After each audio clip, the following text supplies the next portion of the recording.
everyone, welcome back to my channel. So I thought today I would have a little fun. I have a pile of books here that I consider unclassifiable. I'm gonna start from fun in content to completely outrageous. First book is Lewis Carroll in Numberland, His Fantastical Mathematical Logical Life by Robin Wilson. This book covers all of the mathematical components of Lewis Carroll's life. Lewis Carroll was not only a children's author, but he was also a mathematician and a scholar and a librarian part-time. This book kind of combines his mathematical mind with Alice in Wonderland.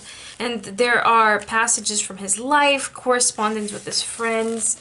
You have all these equations, and sometimes he would turn equations into words. So there would be number games with squares that he would kind of translate into words, and then he would make poems based on that. So each way you read the poem, it would kind of spell out either a different clue or a secret, or it would be the same sentence just in reverse. And there is no Library of Congress number on this, so I am actually curious what other librarians have done. And since we're on Lewis Carroll, let's talk about his nyctograph. So there's a copy of Alice in Wonderland that is completely written in nyctograph. If you look at it from far away, it just looks like a kind of braille almost.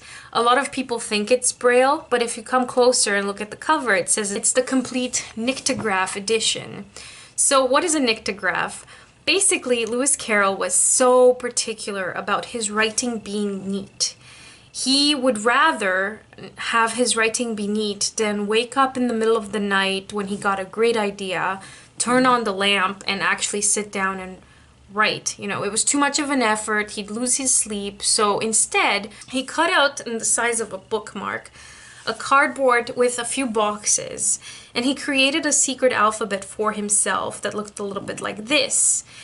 And in the middle of the night, when he would get an idea, he would just kind of pull out his nyctograph and a piece of paper and write himself a note so that it was completely neat and he wouldn't have to worry about it. And the next day, he would just transcribe it in regular English. So that edition of Alice in Wonderland is out there, and it's pretty interesting. Another book that's really fun is Letters to Sherlock Holmes. This is edited by Richard Lancelyn Green. 221B Baker Street was never a residential address. There was a bank there once. And over time, they started receiving a lot of fan mail directed to Mr. Sherlock Holmes. And they hired a secretary whose only job was to kind of collect these letters or respond to them or archive them in some way.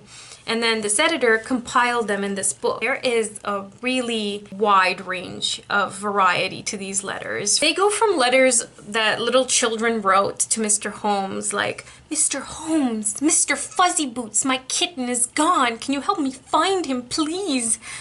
To, this letter is for Mr. Watson, and I'm wondering, what is the exact nature of your relationship with Mr. Holmes? To fan mail in the sense of, "Mr. Holmes, we're such big fans of your work. Just amazing work you've been doing. Super fun." Then there's this book that I'm pretty sure is mostly a journal, but it's a whole series of these. I got the Edgar Allan Poe one, and it says, "Even in the grave, all is not lost." And what it is if you open it, first, beautiful end covers, but it's a journal, right? But the lines are the text of all of Edgar Allan Poe's works.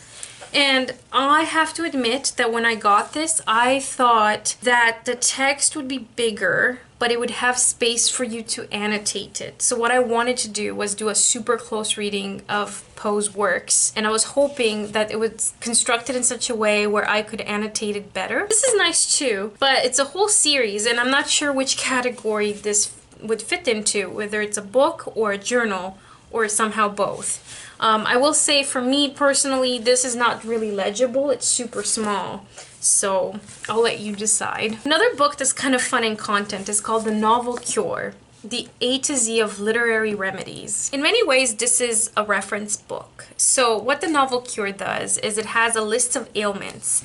And the ailments can be something like homesickness, but it could also be tuberculosis or miscarriage or something a lot more serious and actually medical. And for each one of them, it will give you a recommendation or a few recommendations of books. So lack of empathy, okay, you can read The Stranger by Albert Camus, or The Heart of the Matter by Graham Greene. The only thing I'll say about this book is that it takes the approach of these books are about this topic or deal with this topic. Another super fun one, and I think this one's my favorite, is Bats of the Republic.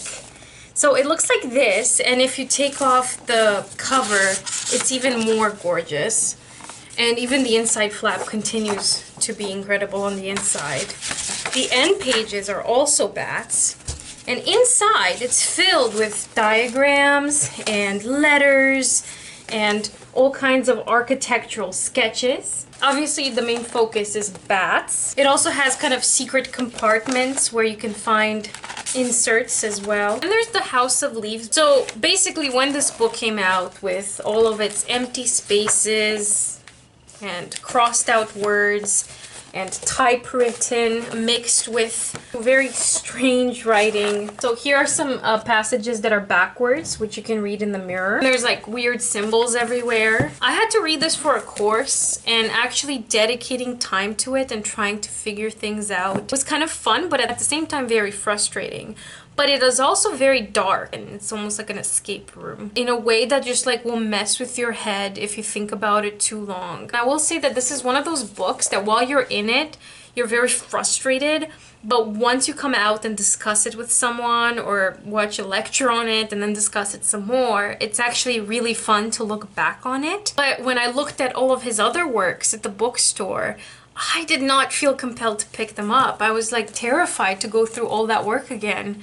So if you are one of those people who kind of enjoys figuring the book out and putting the puzzle together, then he might be a great author for you. A graphic novel that's often overlooked is Body World. This is a graphic novel by Dash Shaw, and it had his beginnings online.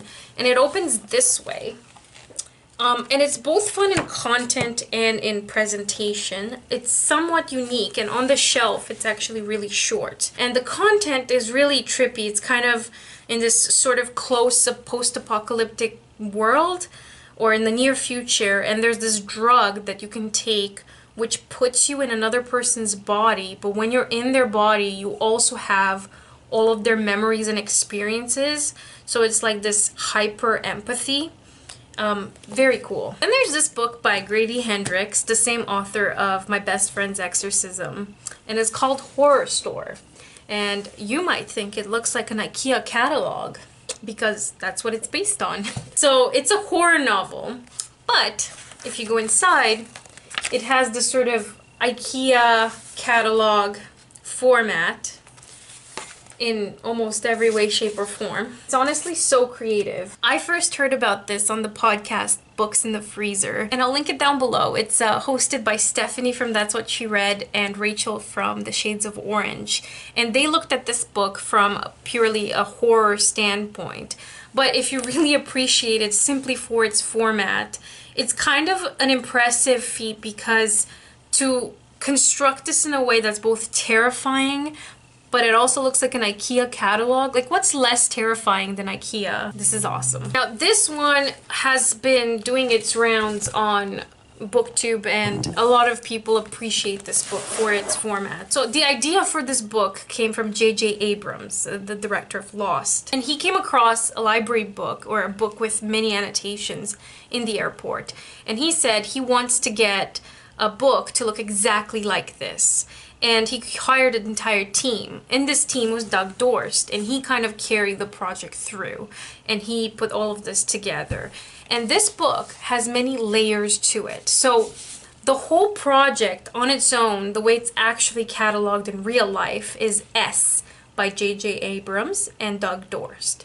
But when you pick it up, it says Ship of Theseus by V.M. Straka. And it has a call number as if it's a library book. V.M. Straka, which is a fictional character similar to Lemony Snicket, has been through some stuff. He is a mysterious figure, and he's gone missing and there's like weird things about him in the world and really obscure research can be done on him. Then this book is in a library and two students, an undergrad and a grad student, one is female, one's male, they start taking this book out and you have these annotations in the margins and a relationship forms over the course of this book. Doug Dorse got handwriting actors to do specific kind of calligraphy. Now, these two students are kind of investigating V.M. Straka's mysterious disappearance as well as doing close reading of the text itself. The text itself is about a man who wakes up on a ship and he doesn't know why he's there and where they're going, and everyone on the ship has their mouths sewn shut together. So it's overall a mystery. And on top of all of that, the students, while they're interacting with each other, they insert a lot of ephemera in this book. So you have typewritten things, you have hotel things, postcards, this thing. My favorite one is this map drawn on a napkin, and it feels like a napkin or a tissue or whatever you call it. The texture is that of a tissue. So this whole project being put together and assembled and mass produced is kind of a great work of art because the effort it took to put it all together and the ideas and the layers of mystery is all phenomenal. Like, this is phenomenal work. And speaking of ephemera, there's recently been a production of books by Harper Design where you've seen these, right? The Beauty and the Beast and The Secret Garden. I got the Peter Pan one for obvious reasons. But they've recreated some of these children's classics with really creative illustrations and ephemera inside. So it really plays with presentation and artwork and inserts, you know, things that you wouldn't otherwise find. I'm going to assume that these have been doing their rounds, so I'm not going to talk about it much more. And then the last two books that I want to talk about, I don't actually have on me. So the first one is a poetry book, I think, by Anne Carson, and it's called Knox. And it comes in a box, like in the store, you just buy a box.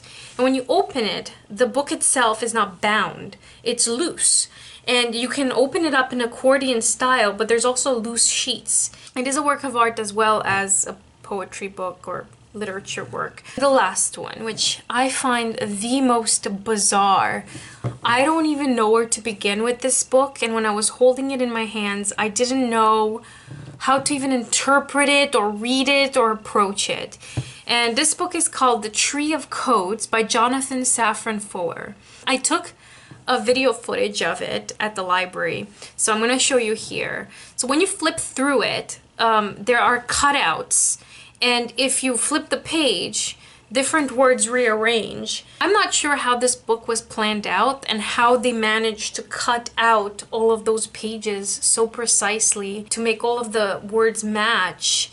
The planning on that must have been incredibly difficult. But if you come across Tree of Codes, hold on to it. On Amazon, the cheapest one I could find was over $130. And I think the hardcover ones were over $300. I think it's kind of considered a rare book at this point because there was a limited edition when they first printed it out. Please let me know if you know other fun books of this kind, whether in content or format, because I find these things absolutely amazing. Not from a literary standpoint, but from like an art project, book history, print culture kind of view. And obviously I cannot invest in all of them. Sometimes I can't even read them, but I like that they're fun, you know, and that they exist. So thank you very much for watching, and I will see you in my next video. Bye!